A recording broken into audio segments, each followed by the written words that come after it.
महासती मैना सुंदरी, महासती मैना सुंदरी। महासती मैना सुंदरी। हे ईश्वर, हे प्रभु, तू कितना निर्दयी है। ये नीला तू समाप्त क्यों नहीं करता? नहीं महाराज, नहीं महाराज, नहीं। तुम्हें हमारे प्राणों की सौगंध। वचन दो हमें, वचन दो।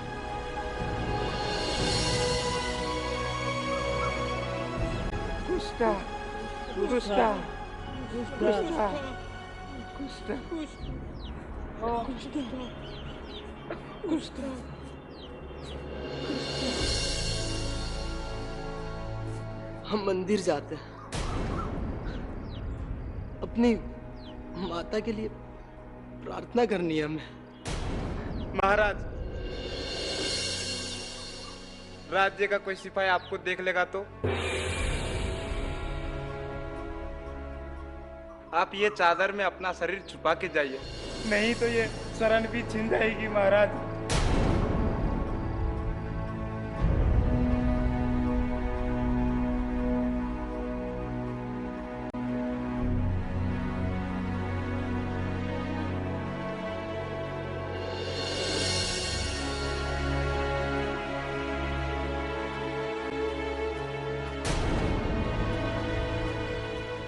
अब जा सकते महाराज।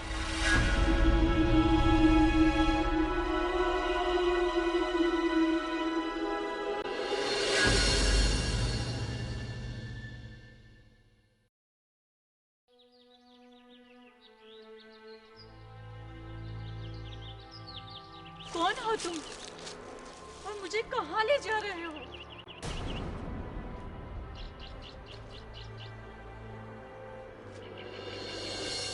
मैं आपके राज्य की एक तुच्छ सेविका हूँ राजमाता। आपके राज्य के कुछ शत्रु ने आपकी हत्या करना चाहते हैं, परंतु आप निश्चिंत रहे, अब आपको कोई हानि नहीं पहुंचा सकेगा। क्यों जीवित रखना चाहती हो मुझे? तुम क्या जानो, मैं जीवित रहकर मृत्यु से भी कठोर दंड भोग रही हूँ। समय बहुत बलवान होता है राजमाता। छल कपट की हांडी अधिक समय तक नहीं रह पाती। एक बवंडर आएगा और सारे संकट मिटा जाएगा। अब वो दिन बहुत निकट है जब पापी और उसके पापों का सर्वनाश होगा।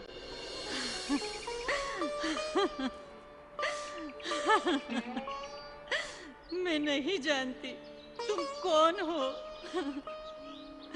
किंतु हे पुत्री, तुम मेरे पुत्र को खोज लाओ। वो कैसा है, कहाँ है? एक बार, बस एक बार उनको नेत्र भर देखना चाहती हूँ। ये छाती में जो सांसें हैं ना, ये सांसें पुत्र को देखने के लिए ही अटकी है।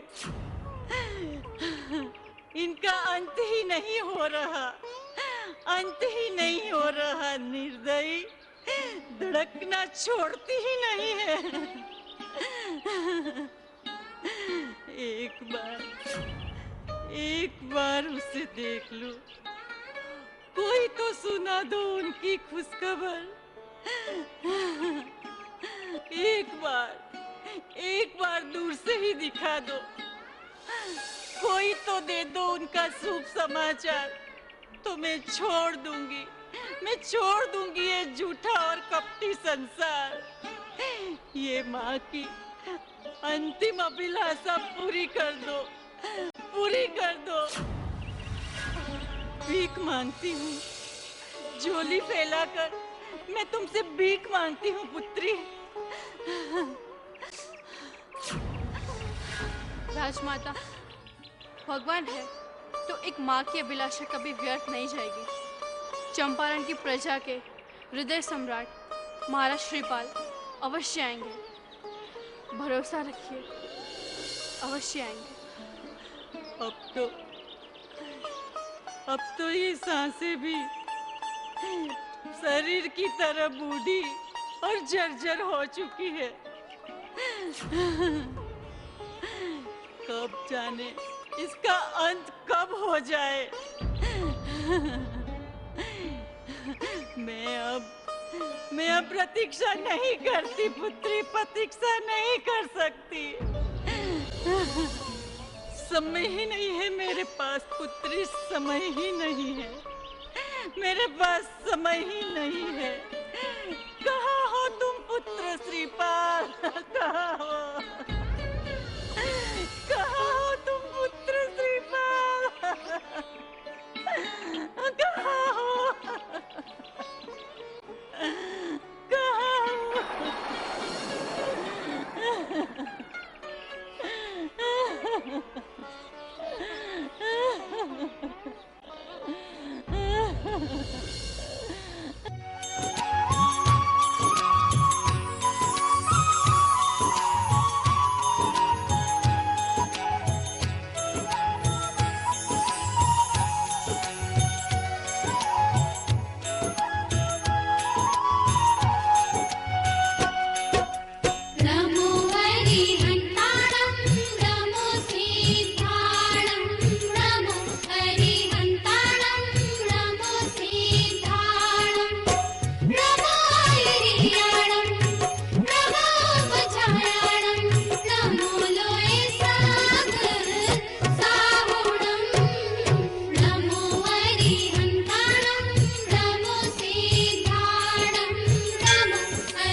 ये प्रसाद ग्रहण करो।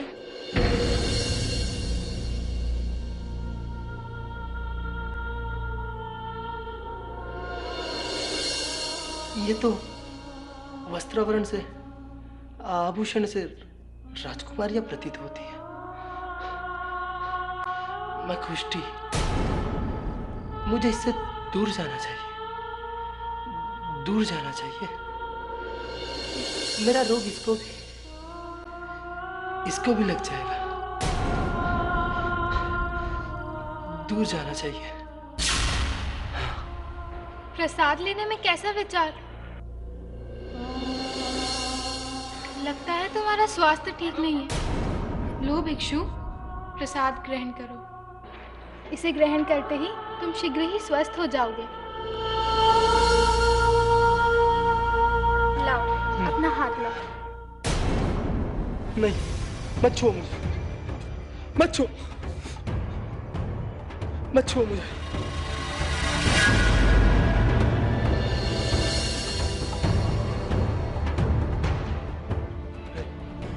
नहीं, मत छुओ मुझे, मत छुओ मुझे। दरिद्र भिक्षु है, फिर भी प्रसाद लिए बिना ही भाग गया। भिक्षु है, किंतु प्रकृति और नेत्र उच्च कुल के प्रतीत होते हैं। कौन है ये भाग्य का मारा भिक्षु?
महाराज की जय हो।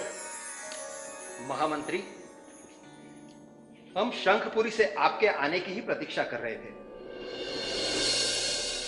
हमारी पुत्री की लग्न पत्रिका वचन प्रसंग में कोई विघ्न तो नहीं हुआ ना? नहीं महाराज। महाराज, जिस कार्य में देवताओं का आशीष सम्मिलित हो उस कार्य में विघ्न का प्रश्न ही नहीं उठता। संपूर्ण प्रसंग निर्विघ्न संपन्न हुआ। हमारे संबंधी शंखपुरी महाराज का कोई समाचार? शंखपुर के महाराजा और महारानी आपकी प्रसन्नता के गुणगान गा रहे थे। दोनों राज्यों के संबंध से वे गौरव का अनुभव करते हैं। हम भी इस संबंध से उत्तम ही प्रसन्नचित है। राज ज्योतिषी, आज आप टीका संस्कार का शुभ मुहूर्त निकालने वाले थे। महाराज, टीका संस्कार के लिए आज से 2 दिन उपरांत संध्या बेला में बहुत ही शुभ मुहूर्त है। ऐसी बेला 17 सालों में पहली बार आई है। सो हमारी ज्येष्ठ पुत्री का प्रत्येक कार्य ऐसे ही शुभ बेला में संपन्न होता आया है। हम प्रसन्न हैं, बहुत प्रसन्न हैं।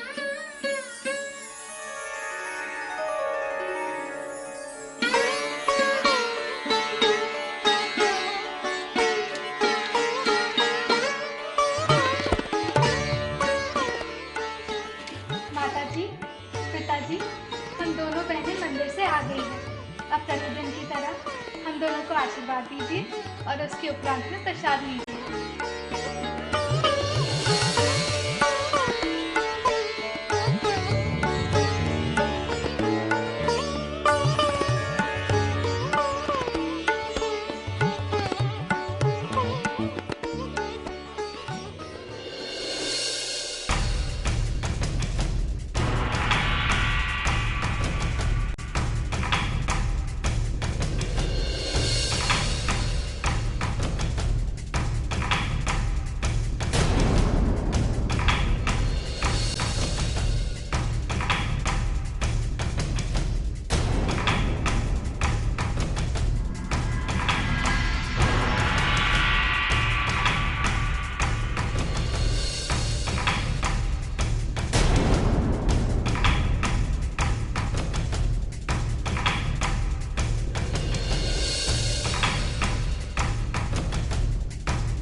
आशीर्वाद पुत्री, प्रसाद दो।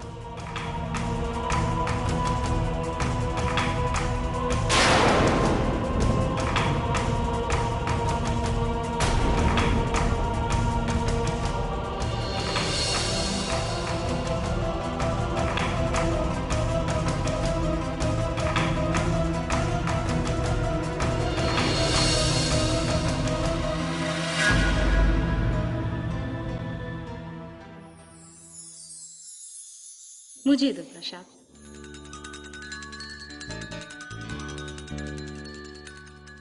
पिताजी,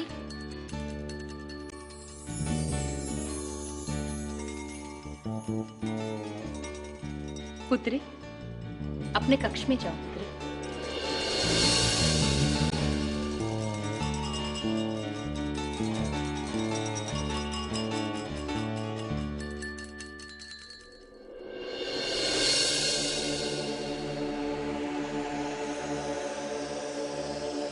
पुत्री के लिए ऐसी घृणा कितनी कष्टदायक प्रताड़ना है महाराज, ये आप नहीं समझ रहे हैं। ऐसा प्रतीत होता है कि एक राजा ने पिता के हृदय को अपने अहंकार की मुट्ठी में जकड़ लिया है।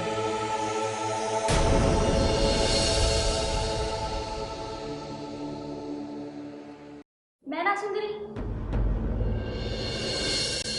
कितना समझाया था तुझे, किंतु तू तो बस भाग्य को ही श्वास बना के पकड़े बैठी है। सत्य को छोड़ने का अधर्म कैसे करूं दीदी? ये भी हमारे पूर्व कर्मों का ही फल है कि आज हमारे ही पिता हमसे घृणा कर रहे हैं। धर्म अधर्म के भंवर में फंसकर मानसिक रोगी हो गई हो तो देख रही हो ना, पिताजी क्रोध की अग्नि में तप रहे हैं। इसमें केवल और केवल तुम्हारा ही अहित है मैना सुंदरी। हित? अहित, ये सब भाग्य पर निर्भर है। मेरा सत्य धन पिताजी नहीं समझ रहे, ये मेरा ही दुर्भाग्य है, इसमें किसी का कोई दोष नहीं। मैं सत्य धन पे हूँ और भाग्य में है तो मेरे विश्वास और भक्ति से एक दिन पिताजी भी सत्य धन की महिमा को अवश्य स्वीकार करेंगे। तू क्यों नहीं समझती? कैसे समझाऊं तुझे मैं? दीदी आप यूं ही चिंतित हो? अच्छा आपको स्मरण है मंदिर का वो भिक्षु जो मेरे छूने से डर के भाग गया था?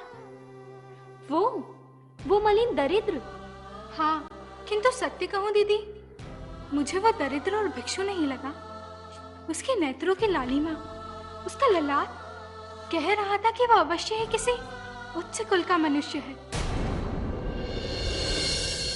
कोई प्रतापी चक्रवर्ती पुरुष, नहीं तो कोई भिक्षु फलों का प्रसाद छोड़ के भागता। कदापि नहीं, कदापि नहीं। नहीं, मत छुओ मुझे, मत छुओ मुझे। दरिद्र भिक्षु है, फिर भी प्रसाद लिए बिना ही भाग गया। भिक्षु है किंतु प्रकृति और नेत्र उच्च कुल के प्रतीत होते हैं। कौन है ये भाग्य का मारा भिक्षु?